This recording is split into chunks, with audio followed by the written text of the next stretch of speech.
உம்மா வாப்பாவுக்கு ஓத வேண்டிய ஜனாசாவுடைய துவா பாடமா எந்த அளவுக்கு இருக்கிறோம் தெரியுமா?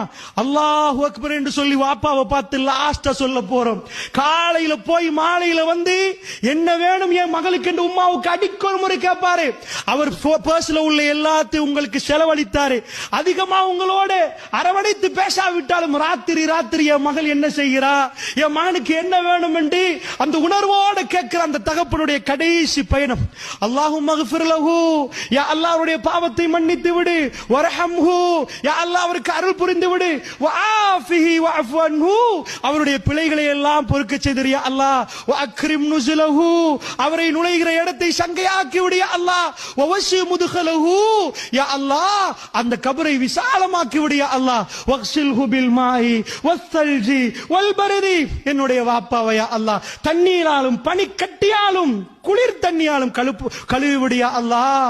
யா அல்லாஹ் ஒரு வெண்மையான ஆடையில் அழுக்கப்பட்டிருந்தால் அந்த வெண்மையை நீக்கி வலிச்செண்டாயிரும், அப்படி அவருடைய பாவங்களை எல்லாம் அழித்து விடு யா அல்லாஹ். வஅப்தில் ஹுதாரன் கைரம் மின் தாரிஹி, இந்த உலகத்தில் கொடுத்த வீட்டை விட மிக சிறப்பான ஒரு வீட்டை அவருக்கு கொடுத்து விடு யா அல்லாஹ்.